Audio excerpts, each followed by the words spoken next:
Welcome to The Explainer. Today, we are diving into one of the most bizarre, most grotesque episodes in the entire history of the papacy. It is a wild story of ambition, revenge, and a trial where the defendant had been dead for 9 months. I want you to just picture this scene for a second. It's January 897. We're in Rome's Basilica of St. John Lateran, the most important church in all of Christendom. And sitting on a throne is the 9-month-old corpse of a former pope, Pope Formosus, all dressed up in his papal robes. And his successor, Pope Stephen VI, is literally screaming accusations at the body in front of a horrified assembly. Right, so how did we get here? How does something this insane even happen? Well, this event, which we now call the Cadaver Synod, wasn't just some random moment of madness. It was actually the explosive climax of a chaotic, vicious power struggle. To really get it, we need to understand the world that created it. So let's zoom out a bit. The late 9th century in Italy was, well, it was a mess, a period of really intense political instability. Basically, Charlemagne's huge Frankish empire had completely unraveled, and that left this giant power vacuum.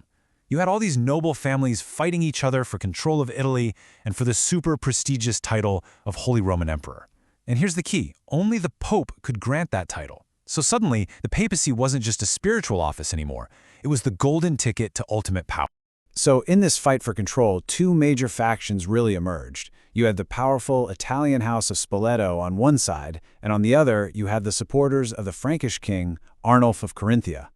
The papacy became this political football they were kicking back and forth in a really high-stakes game for the imperial crown. And right in the middle of this political hurricane was the man whose corpse would eventually be put on trial, Pope Formosus.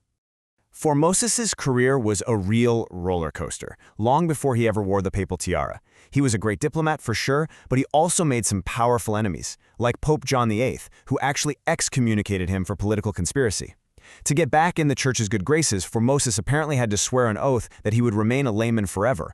But, after John VIII died, he was brought back into the fold, and somehow, against all odds, he ends up getting elected pope himself.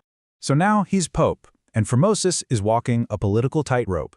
He's under huge pressure from the Spoleto family. He even crowned one of them, Lambert of Spoleto, as a co-emperor. But he was afraid of their power and their aggression, so he switched sides. He secretly invited their biggest rival, Arnulf of Carinthia, to invade Italy and claim the imperial crown for himself. This was a massive betrayal, and it was a move that would, quite literally, come back to haunt him. Okay, so just a few months after Formosus dies, the Spoleto family storms back and regains control of Rome. They install their own guy as the new pope, Stephen VI, who calls this synod to finally and brutally settle the score. So they dig up his 9-month-old corpse, prop it up on the throne, and, get this, they assign a terrified young deacon to speak for the dead pope. Can you even imagine? Stephen VI then lays out the charges, all of which were rooted in Formosa's old conflicts: perjury for breaking that oath he'd sworn, and for violating church law by moving from his bishopric in Porto to become Bishop of Rome, the Pope. The verdict? Guilty, of course. I mean, what was the corpse going to say in its defense? They tore his papal robes off his body, they hacked off the 3 fingers he used for blessings, and, this is a crucial point, they declared all of his papal acts null and void, which ironically included the ordination that had made Stephen VI a bishop in the first place. The logic is just wild. But the horror show doesn't stop there. The desecration was systematic. This wasn't just random cruelty. It was a ritualistic act of erasure that actually had deep historical roots. By throwing his body into the river, Stephen was pulling a move straight from the ancient Roman playbook. It was called damnatio memoria, the damnation of memory. The goal wasn't just to punish a corpse, it was to completely wipe Formosus from history itself, to make it as if he had never even existed. So you have to ask, why?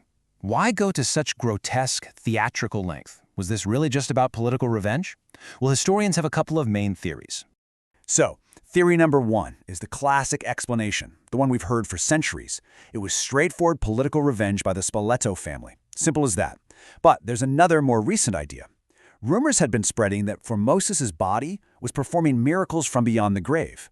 So this theory suggests the trial was actually a calculated move to desecrate the body, destroy what was becoming a saintly cult, and deny his supporters a very powerful relic to rally around. But here's the thing about a plan this crazy. It backfired. Big time. Far from settling the score, the Cadaver Synod just threw more fuel on the fire. The public was absolutely horrified by the macabre spectacle, and they turned violently against Pope Stephen VI.